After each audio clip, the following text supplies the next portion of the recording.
Welcome to Highly Sensitive, Happily Married, the podcast that teaches you to not only have an easier marriage as a sensitive woman, but to have one that feels more amazing by the day. Where you'll hear relatable stories, love advice that works, and coaching on how to have a marriage where feeling upset and disconnected is a thing of the past, and where instead a sense of loving connection and even fun and lightness is the norm.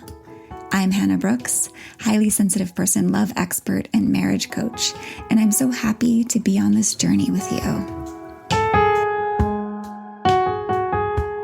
Hello, my friends, and welcome to episode 140 and to this new year. It is 2024, and I hope your New Year's is off to a wonderful start. And if you want it to be even more wonderful, or if it's not wonderful and you want it to start being better, you've got to join me in Freedom from Hurt Week. It's all about freeing you from hurt in your relationship and getting you to the place where you're capable of creating so much more connection and ease and peace and joy between you and your spouse, and actually in all your relationships. Today is the last day to join. That's January 4th, the day this podcast is released. So definitely head over to the link in the show notes or www.lifeisworthloving.com/freedom from hurt. You can learn all about it and sign up to go on this journey with me. And I also wanted to kick off the new year on the podcast with a special guest talking about a special topic, which is emotional wealth and how it's related to our financial wealth and how our focus on one or the other can get muddled, and ultimately how we can realign with what matters most to us in our lives. And so with no further ado, let me introduce to you Mark Yegge. He is a wealth architect, fund manager, author, educator, and host of the Wealth Architect podcast. And Mark essentially helps create ecosystems where people thrive and the world gets better. And I love that so much, Mark. That's where we align so much. We just do it through slightly different focuses. So I'm super excited to have you here. Welcome, welcome. Thank you so much. It's great to be here, Hannah. And it's funny when you hear somebody give you an introduction, you realize how long you've been alive. Well, because you have so many titles that just go on and on. I guess so. I love it. I love it. So give us the short and dirty rundown of what you do and how you got here. Wow. Okay.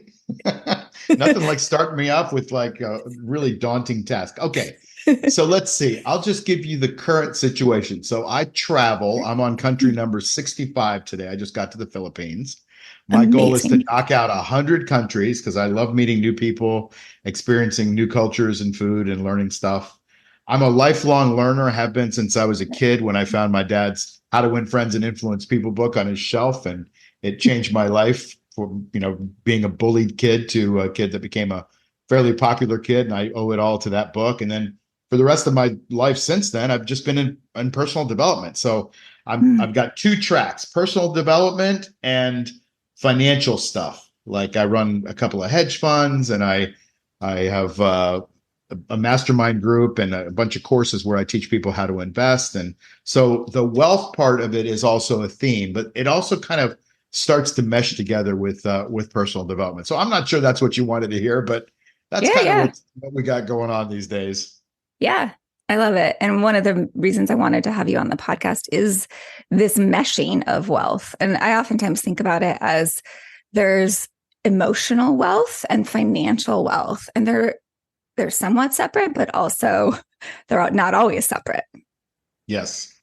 And I think we probably should start off by talking about, some of the things in our society that programs us and what wealth means to people. And to me, it's not about wealth and being rich and having a Lamborghini and, all the girls in the bikinis or whatever all these guys are showing you on Facebook. Yes. To me, it's about what I call balanced abundance. And, there's an analogy that a lot of you have probably heard, and that is that, life is a wheel. And if you've got if you consider the middle of the wheel a zero, the spoke, the hub of the wheel, and then you go out and you draw spokes, one spoke for your health, one spoke for your wealth, one spoke for your relationship, one spoke for your other relationships, one spoke for your family, a spoke for your hobbies, and you start to build out that wheel with all those spokes. If you don't have the spokes that are all the same distance all the way around, you got like a flat tire. So if your relationships are horrible and you're really rich, well, you're a miserable rich guy, right? Yes.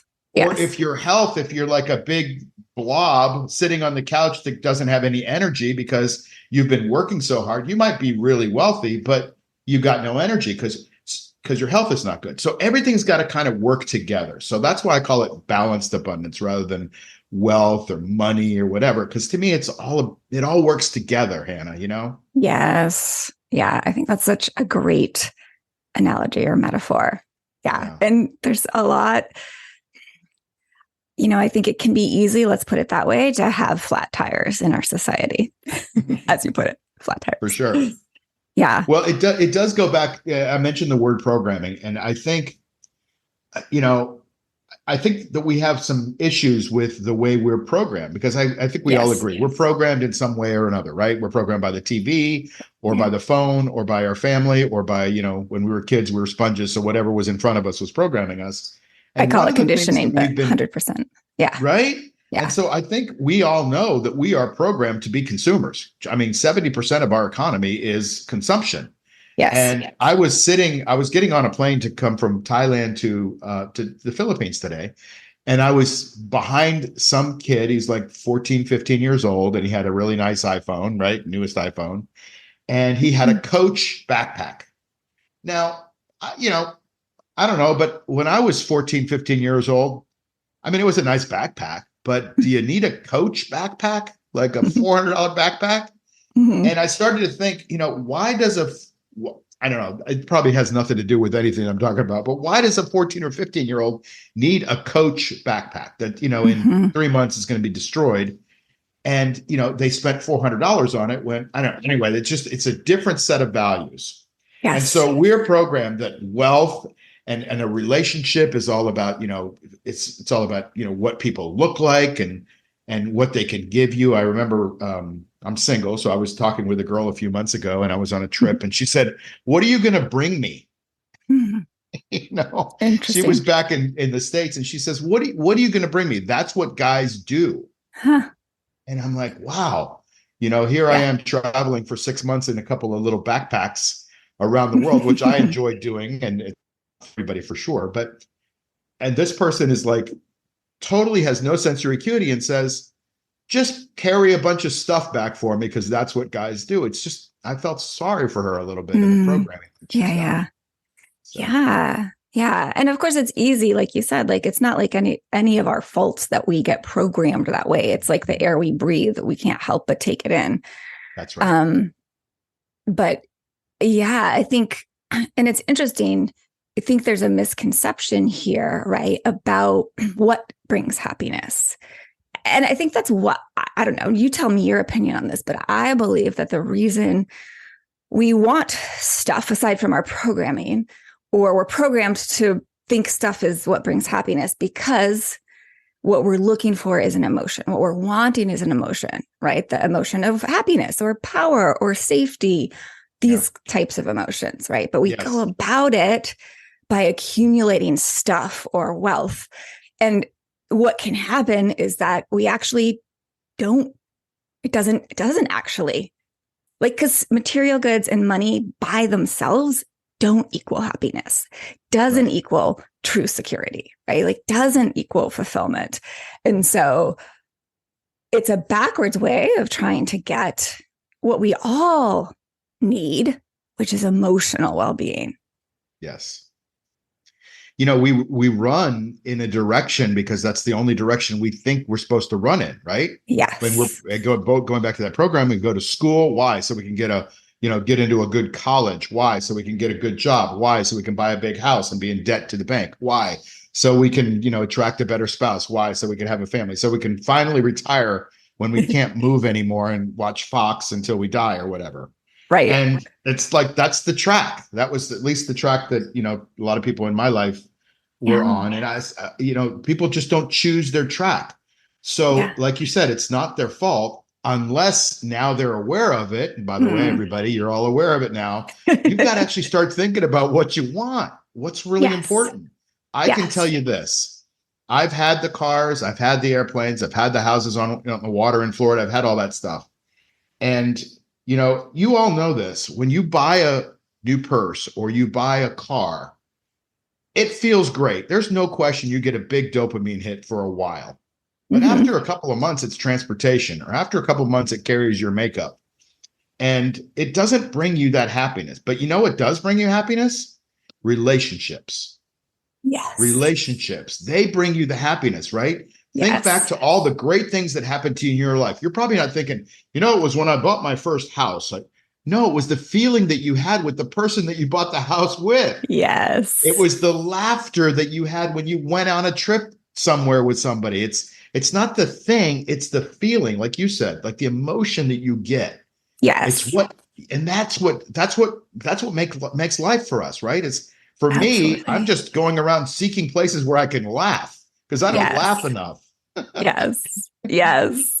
Absolutely. Exactly. I love Yeah. that. And I wonder, Mark, if this might be a good moment to segue into the letter that we talked about you Oh reading. yeah, yeah, yeah.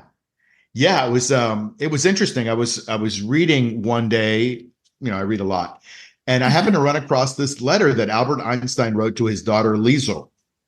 And he talked, I mean, this is coming from Albert Einstein, the guy that invented the theory of relativity, one of the smartest people on the planet in his field in the last century. And he wrote wrote a letter on something totally irrelevant. Can I read it? Yes, please do. Let's see what you and your audience thinks about this. This is coming from Albert Einstein to his daughter.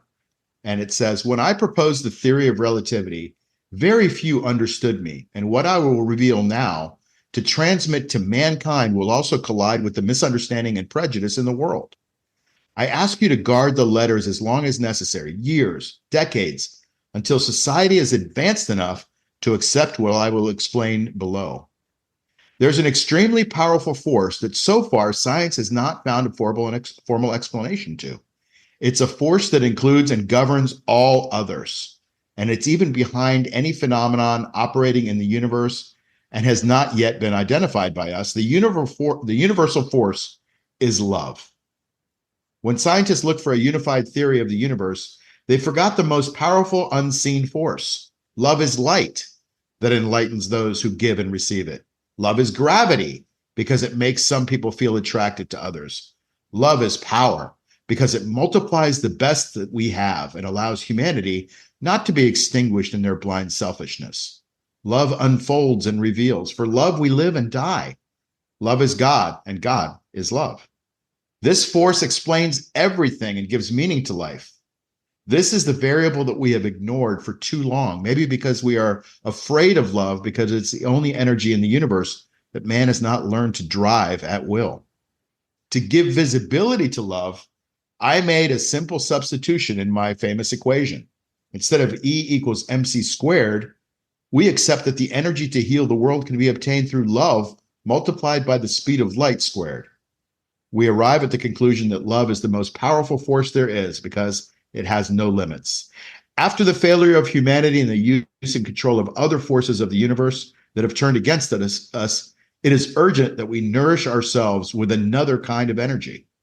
If we want our species to survive, and this is coming from Albert Einstein, if we want our species to survive, if we are to find meaning in life, if we want to save the world and every sentient being that inhabits it, love is the one and only answer.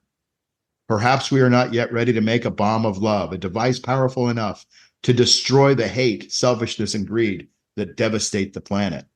However, each individual carries with them a small but powerful generator of love whose energy is waiting to be released. And when we learn to give and receive this universal energy, dear Liesel, we will have affirmed that love conquers all, is able to transcend everything and anything because love is the quintessence of life. I deeply regret not having been able to express what is in my heart, which has quietly beaten for you all of my life. Maybe it's too late to apologize, But as time is relative, I need to tell you that I love you. And thanks to you, I have reached the ultimate answer. Your father, Albert Einstein. Ooh, Amazing, right? so amazing. Once again, it gave me shivers and makes me want to cry. Yeah. So that's after this man's life where he's devoted to filling up chalkboards with numbers and letters, he realizes that it's all about something as simple or as complex as love. Yes. What's the message for us, you know? Yes. I know. It's so true. Like it feels so true. I think that's why I get the tears and the shivers. It's like the Yeah. truth shivers. Yeah. Uh, You know it's true down in your cellular level, right? Down to the bone, exactly. right? Exactly. Exactly. And I think also that it's hard sometimes for us humans to stay in that knowing, to keep remembering that, right? Yeah. Yeah. Yeah. Yeah. Well, it's you know what? Our brains want to quantify things because we're intelligent and we think we need to think through things. One of the things I realized several years ago was that less thinking is better. Mm, Less, more feeling is better if it's the right mm, feeling, right? But less thinking is better. More surrender is better, mm. Yes. right?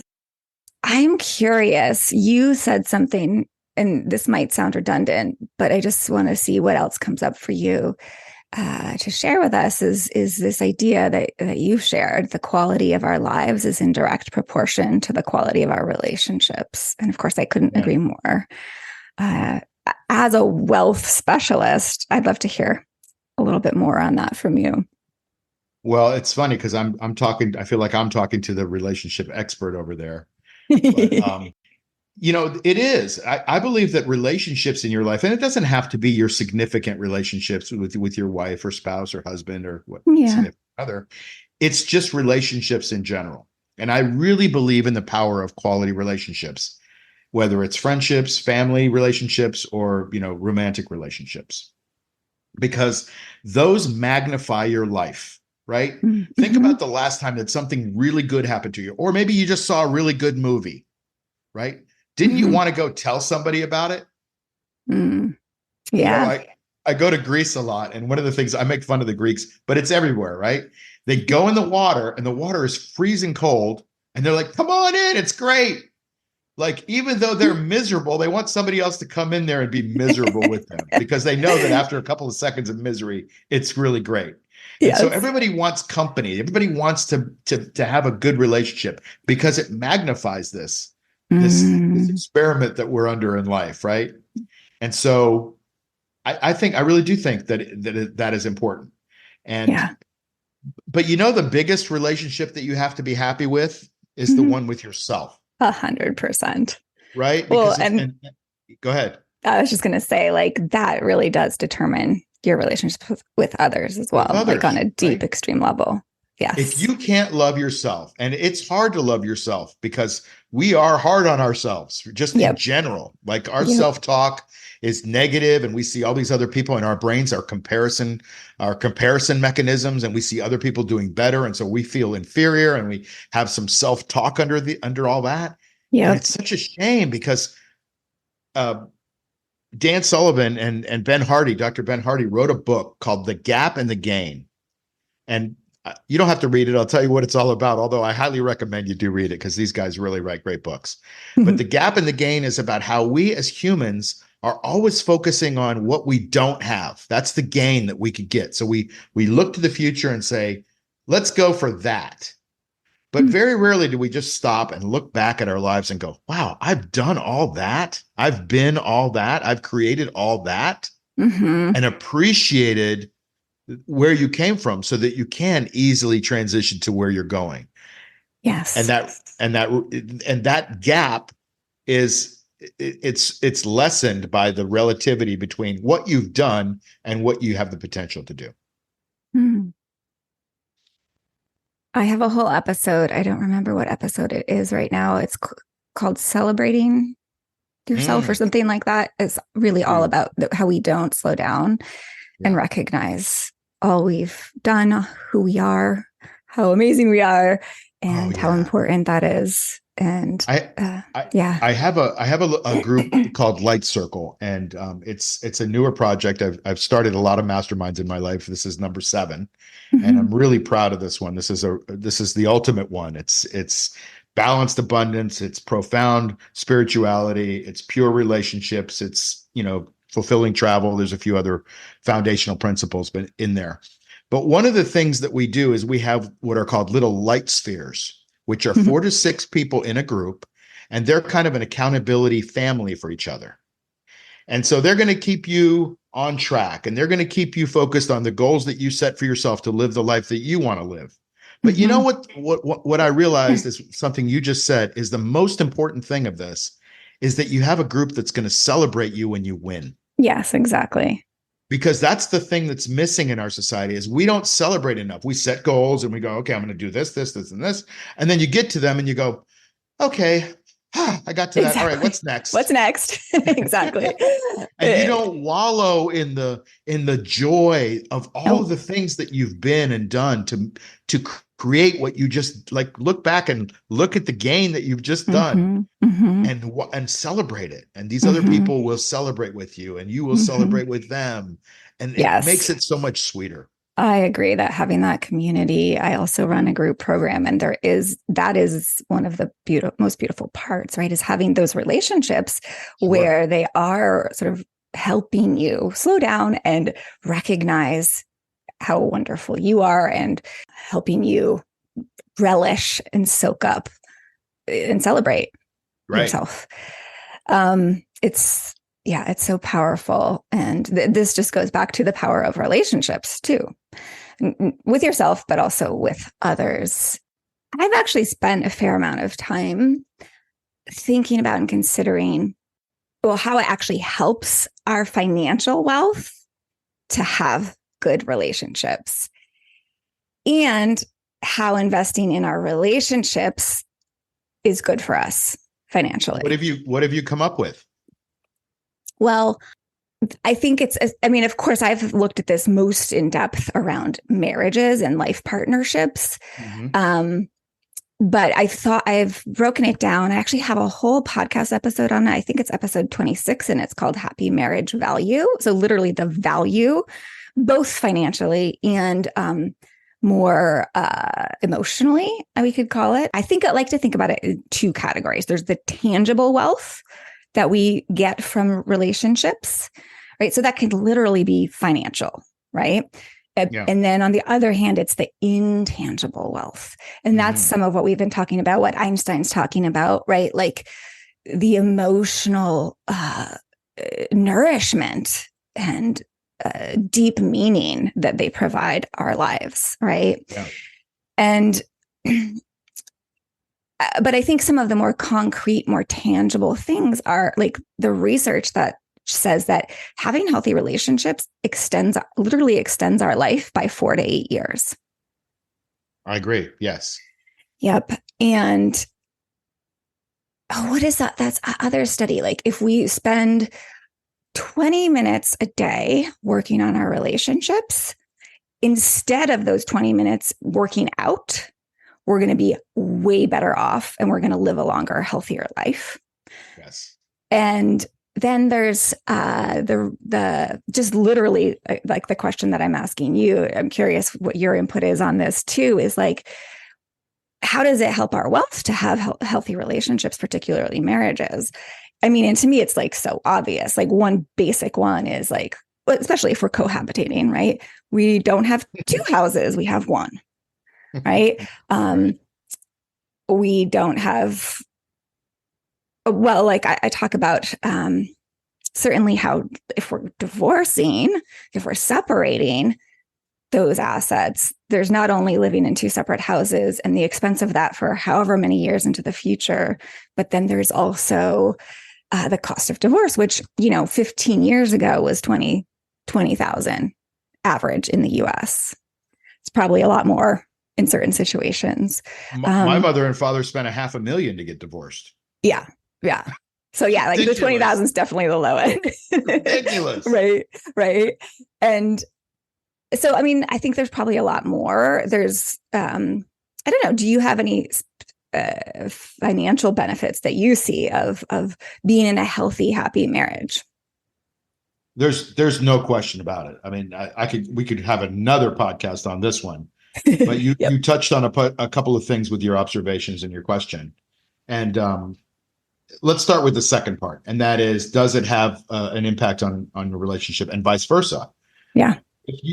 Science has shown that if you have a happy relationship, and I'm talking about a significant other relationship, the chances of you being successful are much higher than if you don't have a happy relationship. And successful, you mean successful at work, in your career, and your yes. yes. Yeah. And so it's obvious, right? It's obvious to us, but it isn't obvious to everybody else. Like when the oxytocin's going and the dopamine's hitting, that's when we make these crazy decisions that last us our entire life. And it can ruin us in our later years when we're miserable, and it's too late to make a change. And a lot of people just don't make a change, and they live in misery for the rest of their lives. But the number one cause of divorce is not bad sex. It's a bad relationship. It's a bad relationship that has to do with money problems, because money is an emotionally charged thing, right? Money is an energy, and we work hard for money. So we put our sweat and our emotions in it, and we give things up, and we bring in money, and then we store it, we save it, right? And then the government eats away at it with its inflation and its policies. But we want to hang on to it. So then we invest it. And then somebody, if you don't see eye to eye with your partner on it, it creates strife because it's got an emotional charge in it. And so when you have discussions around money and you don't see eye to eye on it because you have different values on it, different programming coming up, right? Yep.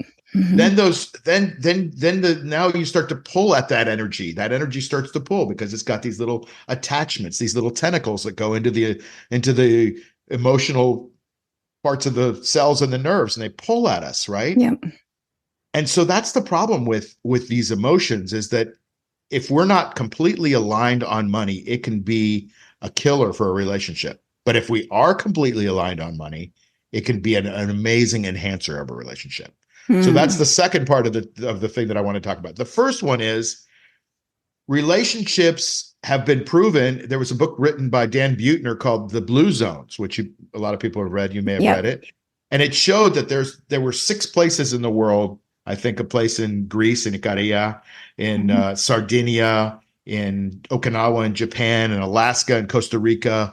Yeah. And the common denominator was relationships, community, right? People that would pick you up and people that would laugh with you. And it was that community feeling. And I go back to the neighborhoods that we had when I was growing up, right? Where the kids were all out in the street playing, and the parents would go sit on the porches, and, they were probably drinking a couple of martinis, but we didn't know it because we were kids.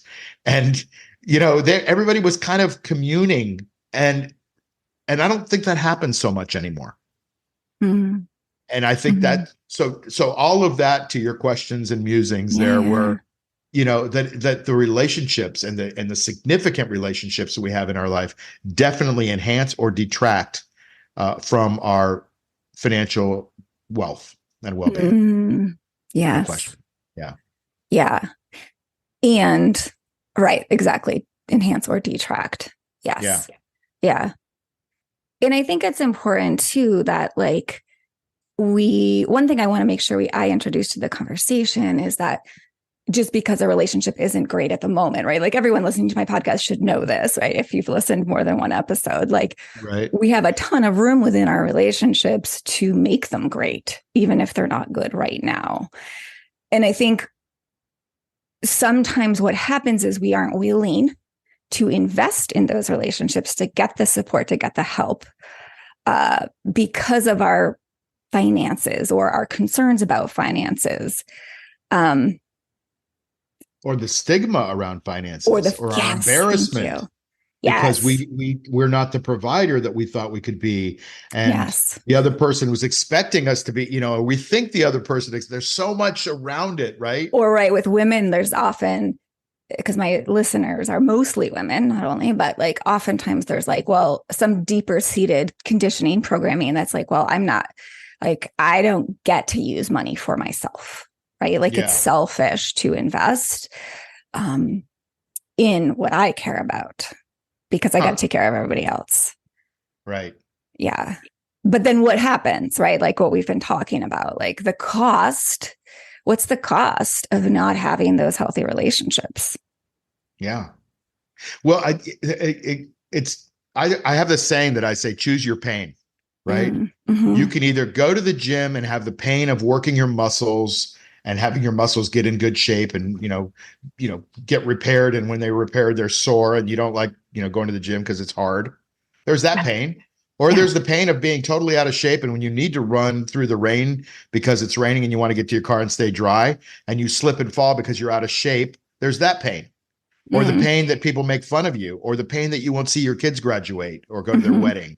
Mm-hmm. You've got to choose your pain. So we've Yeah. got this relationship that most of the time has some wonderful things about it that I think what happens is that boiling frog syndrome, right? Mm-hmm. When you put the boiling frog in the water, or Yes. you put the frog in the water and it's boiling, he jumps out. But if you turn it up slowly, they don't realize what's happening. And I see this Yes. happening so often with people who become parents. They Mm-hmm. love each other so much, and all of a sudden, all that love is now directed to the child. Mm-hmm. Yep. And they forget that there's a relationship that they have to still nurture there. And then the child grows up and the relationship gets worse and worse and not Yes. nurtured. And then all of a sudden the kid's out of the house and they They're look like, at each what? other and they go, I don't know you.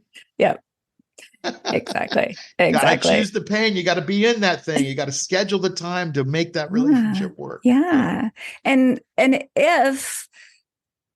if you find that you are you wake up one day and you're like, whoa, my relationship is not at all what I want it to be, Yeah.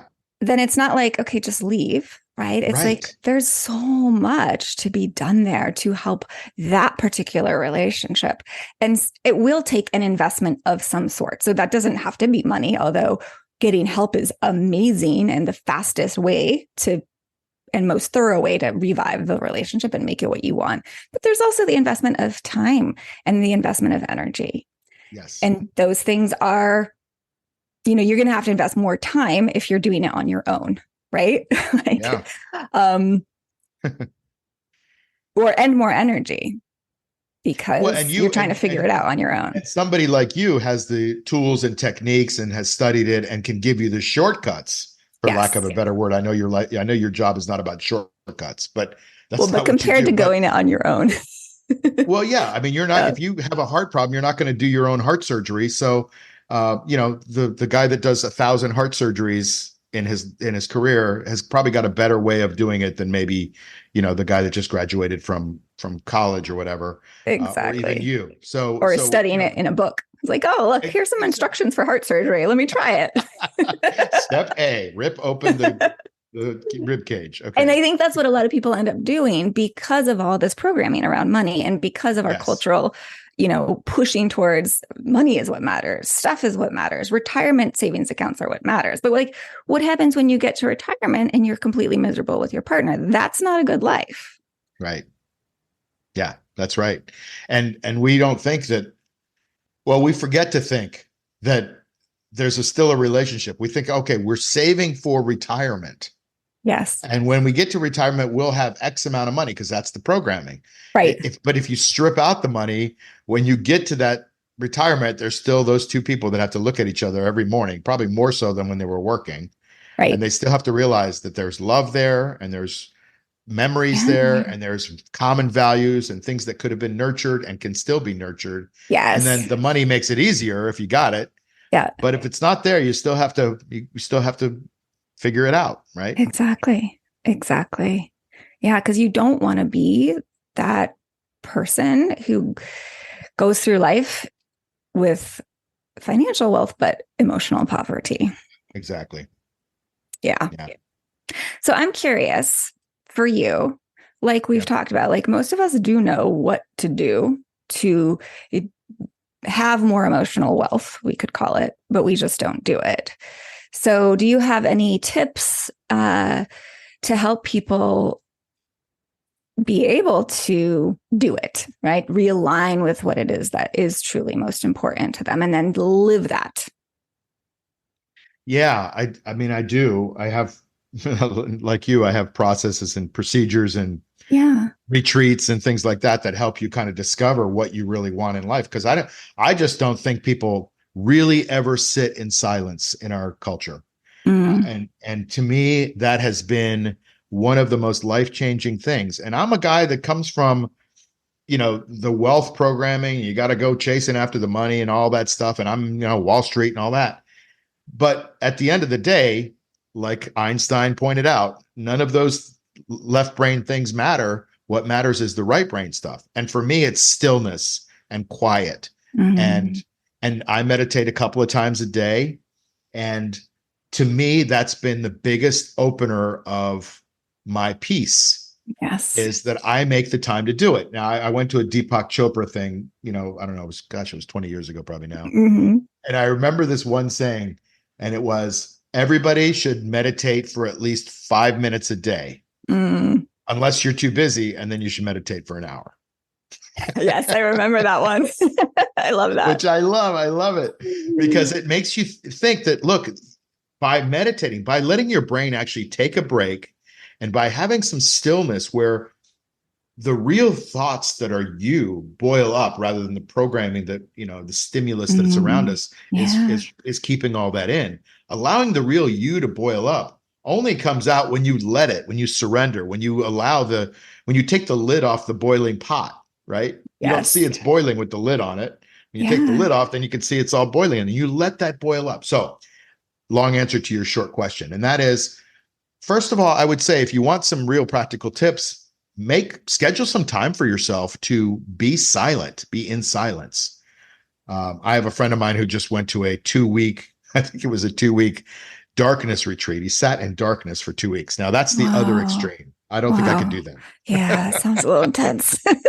He really came to terms with a lot of himself and his demons, and it was pretty intense for him. And he admits he invited me, and I'm like, I don't think so. But so that's on the other end of the. But at least, go into a room, shut off the phone, be away from the electromagnetic frequencies that we're getting bombarded with so much. If you could get in nature, all the better.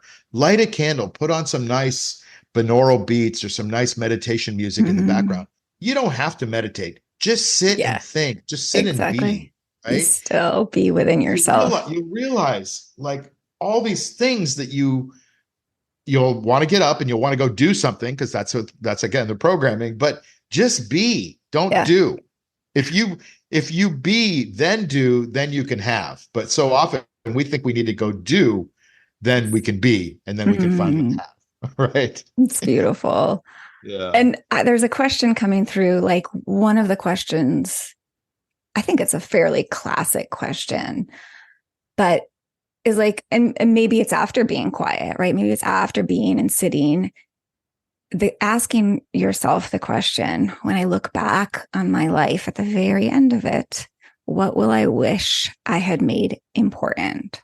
Yeah. Right. And like, if I changed nothing about my life today, will I feel regret or satisfaction? Right. I think kind of pointing our energy or focus towards what will I wish I had made important can kind of clear away so much of the weeds, I want to say, that get in our way. Right. For sure. And that's a great question. I mentioned Deepak a minute ago, and I went to the seminar, and he gave me a CD, and I put the CD in the CD player, and it was a 30-minute long meditation. I was so excited. So I put the CD in the CD player, shows you how old I am. And I pushed play, and it says, "Who am I?" And then it's 30 minutes of silence, and the little bell goes off after the 30th minute. It goes ding. It goes, "That is all." Awesome. So it was like one question of who am I? And then 30 minutes of silence, and then that's it. So it's, you could just just let one question be the question. Maybe it's yours, maybe it's that one, maybe it's, what do I want? What is it? But just let it bubble up. Yeah. And I think that's so beautiful. And what's interesting, I think a lot of my listeners, hey listeners, Hi, listener. I think they tend to be deeply reflective. Like you talked about being a highly sensitive person yourself. And I think, Yeah. so, it sounds like you're a deeply self-reflective person. And so are so many of my listeners. And I think what happens though is we might be able to hear that part, and not always, right? Like I think that's what you're talking about is so important to help us be able to kind of hear our inner truth, right? And but then taking that next step of like, in other words, having the courage to actually go out and act on behalf of what we most want, what we know in our hearts is most important for us. I think that sometimes is the hump that people need to get over. I completely agree. And I will add to that it's the courage, not that you have the motivation and the desire to do it, but it's that you have to go through the judgment of others, Yes. Or your own especially if self. you're especially if you're a highly sensitive person and you're Yes. sensitive to other people's thoughts Yes. and feelings and judgments. It's like you have to go through that. You have to take your own journey by having somebody else that doesn't get your journey, and you have to either convince them or ignore them. That's the Yes. courage. That's Yes. the courage. Yeah. And Yeah. sometimes it's that risk. It's having the courage um to take a leap, right? Like, how do I want to say that? Because sometimes it's your own self-judgment. Like, what if I don't get it? What if I fail? What if I'm not able to get there? Right? What Right. if I can't succeed at this thing that I most want, like an amazing relationship? What if I don't have what it takes? Right? What about the other side of that, Hannah? What if you were wildly successful? Yes. I mean, Yes. that there's a fear there of that people have fear of success. That's That's true. almost Yeah. as big a fear as the fear of failure. But it can Yes. also, if you reframe yourself, can also be a great magnet to pull you toward that. What happens Yes. if it's why? What if I really invested in my relationship this year and committed to it at 100% level, whereas last year I was only at 50? What Yeah. would that look like, and how great would my life be? And don't be afraid of it. Exactly. Exactly. I love it. And I think so much of it about trusting, like, Yeah. or courage, right? Like courage that you'll be okay. And in most cases, you're going to be way better than okay. Yeah. But it can be a little scary for sure. Absolutely. Yeah. So I'm curious if you, this has been so fun. It's been so It fun. Like, it's has. just really wonderful talking with you. I'm curious if you have any last thoughts, any final thoughts for listeners. Well, let me just kind of summarize a couple of things. First of all, I'm really grateful for you. I think what you're doing is absolutely wonderful. The world needs more yous. Let's start with that. So, those of you that are Thank you. tuning in, you're very lucky to have Hannah here. It's because she's really great, and you could tell how much she cares. So thank you for that. Thank you. Um, yeah, it's been a lot of fun. And I don't get to have these conversations very often. I'm usually talking about, the price to earnings ratio of a stock and the breakout point and what the momentum indicator is saying. So I get to Yeah. have these really cool conversations with you every once in a while. I love them. Yes. Yes. So thank you. Yeah. Um, but you know what? I think it goes back to everything we talked about. Relationships are important. Relationships are worth it. They're worth the time. They're worth the effort. They're worth, even if it is tough, and even if we call it effort, at the end Mm-hmm. of it, it shouldn't be effort. At the end of it, should be effortless. Exactly. It Um, gets there. it gets there exactly, and then when you allow that surrender and that space in your life, I think that's where you get to find out who you are and fall in love with yourself, so that you can be loved at a Mm. deeper level. I think Yes. that's the biggest thing that's missing, is that we don't love ourselves enough. We don't have a Mm-hmm. magical self connection that we need, so that we can Mm-hmm. love others and we can be loved to a deeper level, the level that we deserve. Yeah. And that is something that's 100% cultivatable. Like, it's learned. Yeah. We Yeah. have to learn that, or at least relearn it. We might have known it when we were babies, but it was taken from us over time. Yeah. Yeah. Yeah. Love it. Yeah. So beautiful. Well, yes, once again, this has been such a great, fun conversation. I don't get to talk about this. And I think one thing that I've been I'm kind of on a mission. It's like a side mission a little bit, but is to keep having the conversation or bring this conversation into the relationship world. Because I think one thing that's missing from the conversation, one key aspect of making relationships great, especially ones that aren't just naturally awesome, right, is being willing to invest. And so I think this relationship between money and other investments like time and energy and relationships is so important to highlight, because I think it just gets dropped and ignored too much. And it can be the key that makes a relationship or not. Can I tell one quick story? Yeah, please do. You just clicked something in my head. Yeah. I had this mastermind group. It was for millionaire guys, right? And the millionaire guys were all hard charging entrepreneurs. And they all, they thought they were going to be in this group because we were going to be doing deals together and all that stuff. And we took this amazing trip to Norway. And we had paddled the fjords and we'd climbed and hiked these mountains. And, we got close because we were on these long walks and paddling together and competing and, sleeping in the same camps at the night and all that kind of stuff. Yeah. And the conversations, start to get vulnerable when even though they're with, you don't hear this about men very often, but when men are together, you think men are going to talk about one thing, right? And it's a natural thing. You think we're going to talk about women and we're going to talk about money, right? But at the end of it, what I realized was that everybody on the trip wanted to talk about their relationship. And that was because that was the source of the most amount of pain. Yes. For them. Yes. And I think it was a lot of their going out and slaying the dragon every day, and they didn't feel appreciated because people that were back at home were feeling like they were missing them. And so they felt a gap there between going out and doing their purpose, being the man or whatever. Let's use some stereotypes here. And when they just looked back and they wanted support and they didn't feel they were getting it. So there was a ton of pain, and that's where the stories were. So it goes to show you that we can have all the money that we want, but if we don't take the time to nurture what we have in our relationships, in our family, and the things that are important, not the money, not the nice houses, not the Lamborghinis, the things that are important, the people, then we're going to have pain. Yes. Choose your pain.